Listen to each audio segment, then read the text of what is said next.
Hey friends, welcome back. So we have gotten home from Costa Rica and we left in such a hurry that I have so much stuff that I haven't attended to. One of the things though, however, that is really high on my priority list is last year I was so focused on the show and then I jumped right into spring color, so doing containers for spring clients, that this whole seed starting season just left without me. And one of the things that I know about myself as a gardener is I really, really, really enjoy starting seeds. It's something I've done pretty much every year for the last maybe 15, 20 years. So I want to take a moment this morning to dive into what I have, do a little bit of organization, and I'm going to take you on a little bit of an adventure too. So before I get too far into it, this was part of the reason that I got really excited. This is the time of year when we're getting all of the seed catalogs. Of course, I've got just some favorite heavy hitters. Territorial, I love these people. Gardener Supply, I always come here just to see what's happening. I've also bought a lot of grow lights from them and have been very happy with those. And then Heirloom Roses. I love roses. My rose obsession started, maybe 5+ years ago. I grew up with a grandma who lived in Southern California and grew prize-winning roses. And for some reason, I always thought of them as an old lady flower. And now here I am, and it's a full circle moment. Roses are awesome. And so I'm going to dive into this. However, I do have one very special piece of mail. This is, some of you will understand this package when you see it, but this is my order from Floret. So this year, Floret launched their own seed line, and it was the first time that they had offered them. And I will say the prices were a pretty penny, but I do have a mantra when I'm making purchases, which is, how am I voting with this purchase? And so for me, it was a large purchase. However, I looked at the hard work and the effort that Erin, her husband, their entire team put into the creation of this seed line. And I was like, it's done. So I chose some favorites and I thought it might be fun to do a little show and tell with you. So let's see here. I'm always so confused by these packets. Oh, there they go. Okay. So, oof. First of all, I love that it's being sent to me in something that is not plastic. So Floret, they always send out this a beautiful postcard. This one is gorgeous. So this is their dahlia fields. Okay, this is also interesting. That was just my packing list, but check this out. The photography, I swear, is just, it's always magical. So a guide to growing the originals. Super beautiful. I'll insert a few screenshots of this gorgeous, gorgeous grow along. Lovely. And then we will get into what I ordered. So one thing I talk about a lot is knowing yourself as a gardener. And this is something I focus on with my clients is how do they want to live? How much time do they have to devote to gardening? What do they want their life in this garden to look like? And so for me, I love growing cut flowers. And one thing I really missed last year was I really missed my zinnias. So this year, I just bought a couple little things. The first thing I bought is something that I haven't grown before. I know some of you out there may think I'm crazy, but I've never grown celosia. I tried it one year and it got completely infested with aphids and I just ripped it out. I was like, we're not doing this. So I purchased her Limonada blend because it had just these beautiful lemony green, I felt like it was such a bright foliage. So I got that. And then 3 of her zinnias, I have been watching her develop on Instagram for years, and I was very, very excited. So I got Alpenglow. And this is, she says, this subtle romantic mix includes the softest range of creamy linen, pale peach, and dusty rose flowers. All of that is my jam. I'm also noticing these seed packages have texture. They are gorgeous. They are totally gorgeous. I am a junkie for anything like paper and beautiful pens and stationery. So this is very nice, very nice. Next one I got was Golden Hour. And this one I think is stunning. So it says this name is variety is named for the most beautiful time of day, the hour before the sun sets on the horizon. Large flowers that come in a range of warm honey and cantaloupe shades that look as if they are glowing. Honey, cantaloupe, this is a big one for me. And then the last one is precious metals. And this is another one that I have seen. And I like kind of a petal that has an interesting reverse. So I'll just read this description. This giant flowered mix includes shades of linen, icy lavender, pale pink, soft peach, and palomino. As the flowers age, the lower petals often fade to turquoise, dusted with lavender, giving blooms an icy metallic quality. The flower heads are dense and leathery, and the backs of the petals have an apple green veining. Okay. I am very excited about this one. And like I said, I love it when you flip over a flower and it gives you an extra little show. So anywho, these are the seeds that I got. But then when I realized that I had, even though it's only 4 packets, I have more seeds coming. I realized that my cut flower organization leaves something to be desired. So I separate my seeds. I have 2 collections. I have my vegetable and my edible collection, and then I have my cut flower collection. And the reason I separate these 2 is because I manage these 2 very, very differently. And I love being able to take my vegetable seeds out into the garden, which is in a separate place from most of my cut flowers. So it just makes handling all those seeds different. So let me introduce you to my seed organization system here. This is very, very basic. This is literally the shoebox from a pair of ballet flats that I purchased from Everlane, which is a company I really enjoy. And it just fit the seed packets perfectly. And this is nothing fancy. This is literally a very narrow shoebox. And then I took some just leftover scrapbook paper and I cut it into these little strips, put the letter of the alphabet at the top, and then I was off and running. Now, the only problem with what is currently happening here is I have so much in here that I've run out of room. Also, my seed organization for my veggies, I'll show that to you in a second. I love that I can take that out and I can set it down in the dirt and it isn't going to destroy it because it is in plastic. So this, on the other hand, makes it a little bit more delicate. I can't just take this box outside and plop it down in a row because the cardboard will just soak up everything. So I'm going to take you with me today. I'm going to take a look at some different storage solutions. I think I'm just going to go to Michael's. There is one storage solution that I keep seeing online over and over and over again, and I'm not sure I'm totally sold on it, but I think I might go that route just to test drive it for you, just to see how it works out. Oh, okay, I almost forgot. We're not leaving just yet. I'm going to show you my seed box for my vegetables. This one I almost need to stand up for. Okay. All right, my friends, this is my vegetable seed storage solution. I cannot give you a link to this. My aunt literally found this for me at a garage sale.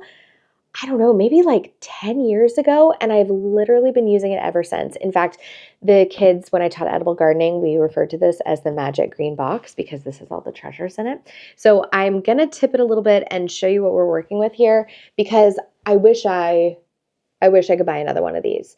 It has a handle on top. It's sturdy. It's all compact. It's fantastic. But can I find it? No, I cannot. If any of you can find it, please let me know. Please message me, leave a link in the comments below because I will happily buy another one. So I'm going to take you inside. Okay, so this is like a file box, right? And so it just has like the classic little tabs up here. But where it becomes special, is how it is organized inside. It literally is this little like file folder situation. And so what's really cool about it is I have come in here and these file folders, of course they fall off sometimes, but it's a really beautiful way to organize. So I've labeled every single section with the veggies that are included in it. And then when I'm ready to go outside and work on a section, let's just take corn and cucumbers, for example. I literally pull it out and it is in a Ziploc bag. So I can just take this out. I typically leave them open when they're just dangling in here, but when I go out into the garden, I can actually seal it up. I don't worry about this getting wet, and I can just jam this full of all of the seeds that I am growing for whatever season I'm in. So and in here, I've actually grouped these in groups of vegetables. So we start out here, I've got beans and peas. My brain just like puts those two together. I know it's not alphabetical. And then I have a whole thing for beets because I love beets. Then we have bok choy and broccoli. The next is carrots. And by the way, these are just little stickers that I picked up at Staples. And I just thought they were super cute. So these are all my carrots, obviously. Big package of those. The next is my cabbage, collards, and celery. So a lot of my C items. Then we move on to corn and cucumbers, which I've already shown you. Next, I have herbs and onions. Again, my brain just puts herbs and onions together, I think because they're so great when cooking. And I just tuck all of these guys in here. Next, we have kale and chard. Next, we have kind of my greens. So this is my lettuce, my arugula, my spinach. This is another just like heavily stuffed package, but it is a very good one. And then we have peppers. Next, we have radish and rutabagas. I come from a very Irish family, and so yes, I grow rutabagas and I eat them. Next, we have pumpkin and squash. Look at this situation. This is another one that could probably use an upgrade. And then our last two, I have squash and melons. So all of my little guys are in here. And then tomatoes and eggplant. And for some reason, these just kind of felt like a natural pairing. I do have a little bit of room on the sides down here. And so I keep random things like my soil thermometers in here. This is a really fun one. I used to use this a lot when I was teaching edible gardening. And then if I have like more of like bulk seeds, I'll just tuck them right down here in the side. And these little file folders are super flexible. So it gives me a lot of options when I'm storing things. So here is the magic green box. Let me know if you find one because I would love another. And let's go off to the store and see what I can find for all of my cut flowers.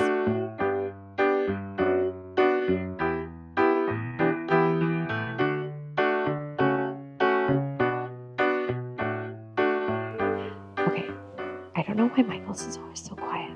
I get distracted when I come in here because I see so many different ideas of things that I can do. So let me show you one. I am loving these. What's really cool is they are actually lined in plastic. So I kind of wonder if I could do like, gosh, I wonder if I could use that as a planter. It would disintegrate after a season. So I'm trying not to buy things that fall apart on me. Those are super cute too. Love that. Okay, back to work.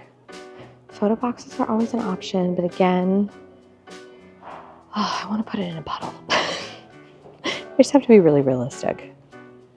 Okay. All right. Now, so this is what you see a lot of online. A lot of people using these photo storage boxes. They're a good dimension. I feel like a seed packet fits perfectly in here. That does give me a little bit to work with. So this might not be a terrible option. Okay, I was hoping that this might fit in here a little bit better. No dice. Okay, all right, well, we're gonna keep looking. I was kind of hoping that they would like somehow nest into this situation, but not so much. Okay, I did see some people online like fully drop their seeds into this, but I feel like this is such a hot mess. Seeds come in a packet for a reason. Okay, that goes back. Now this, actually might, I wish I had had a lid to it. So that's the other thing is I want to keep it airtight because seeds do better when they have lack of light and moisture. So let's kind of think about that.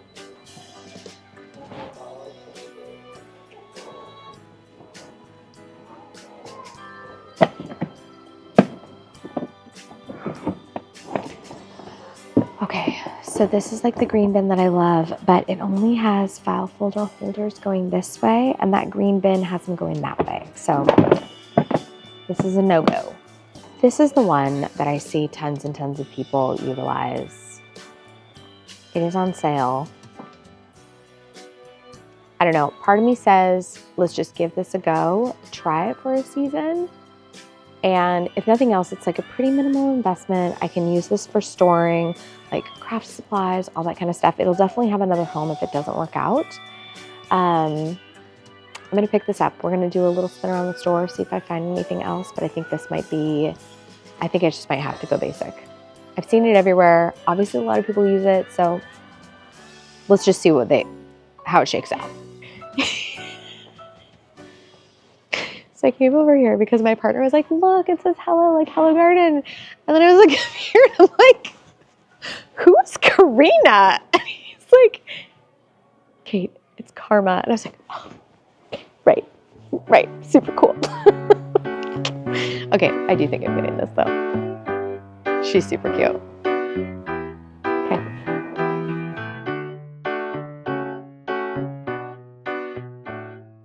We are back home after the Michaels trip. I ended up going with, as you can see, the one that I see a lot of people using online. You know, there's got to be something to it if so many people are indeed using that product. So we're going to give it a go. But to give you an idea into my process, I actually have so many seeds that I like to hold a database. Also, with so much seed starting, I like to be able to organize it and track by date that I'm starting the seed. So I am actually going to give you a glimpse inside of my database so you can see what this is really all about and what it looks like as I have created it. Of course, everyone's brain works differently, so feel free to take the little nuggets from this and do what works well with your brain. So essentially, every time I receive a seed order, I first things first jump into my database to log them. Okay.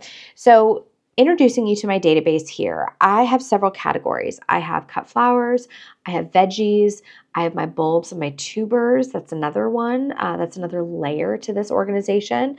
And then I also have a week-by-week sowing guide along with an indoor schedule for my indoor seed starting.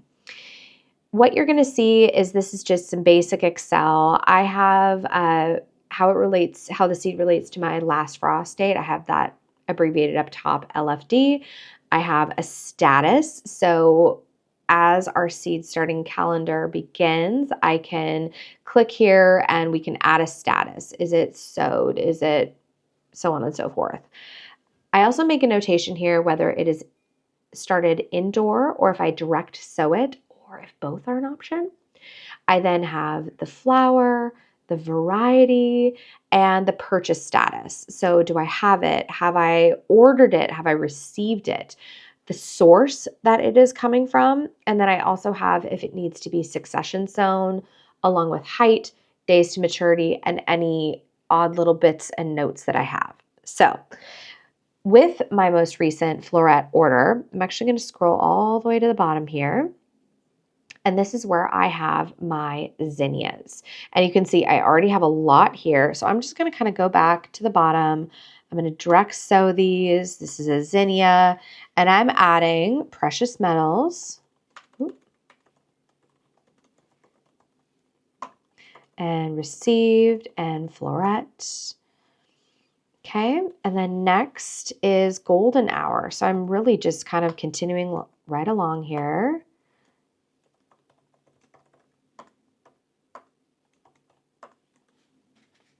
And then we have alpenglow.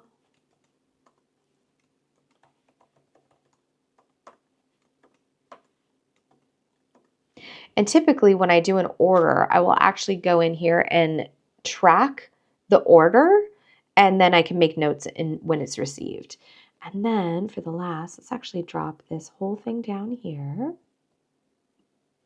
because I do want this all color coded. This is going to come in really handy. My eye, for whatever reason, really responds to color. So I always make sure that I put some of these things in here. Now let's go back up to the top. And celosia.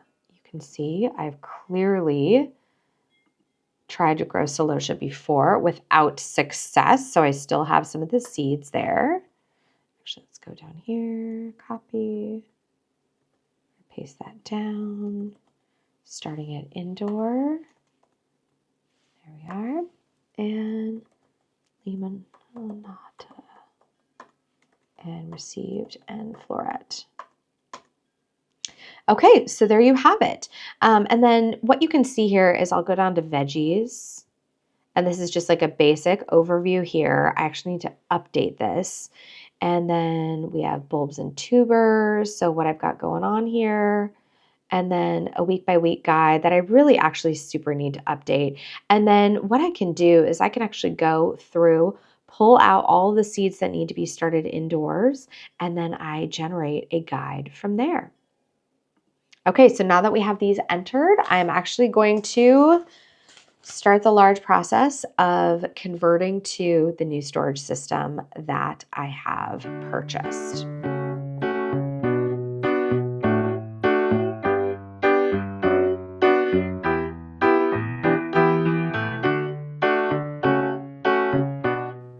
Oh my gosh, I have so many Cosmos.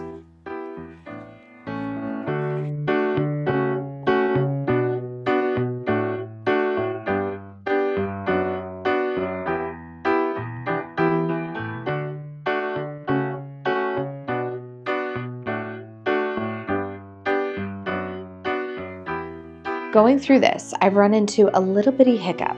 So essentially, what I'm discovering is I have a lot of certain types of seeds, certain things that I really love. So the first example of this is Cosmos. I love Cosmos so much. They are beautiful. I love them in the border. I love them in cut flower. So I kind of have a lot of them.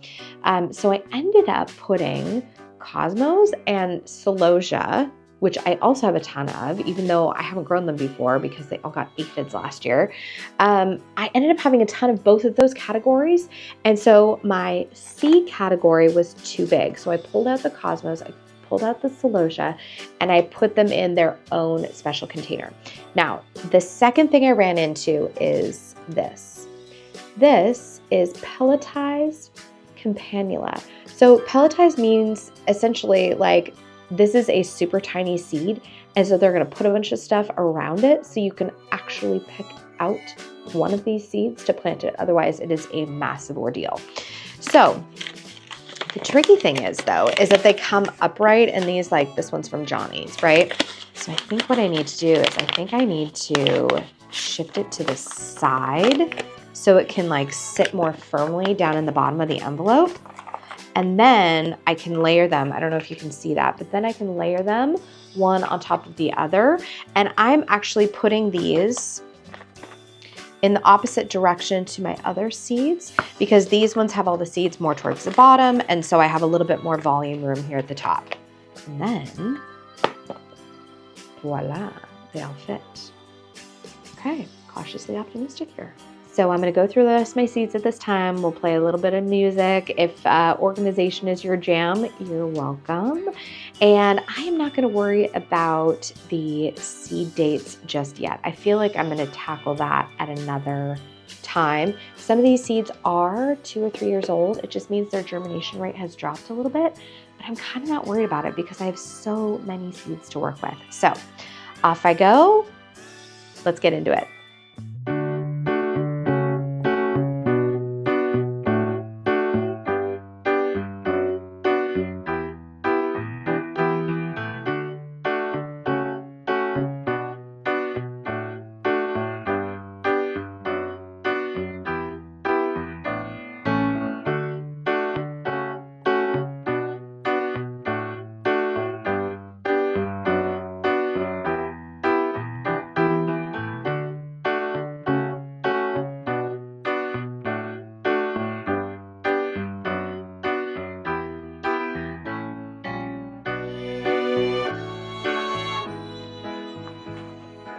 Okay, oh my gosh. Okay, my S section is ridiculous. I have a love affair with snapdragons and sunflowers. So here we go.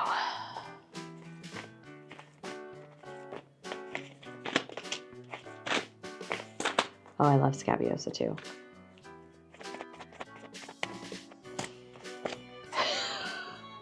And I also love stock, and I also love status.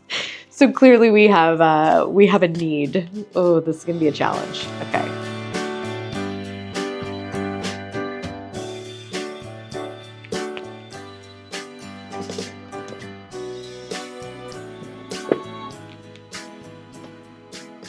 Okay, for now, I'm gonna keep all of my S's together. They fit, but just barely.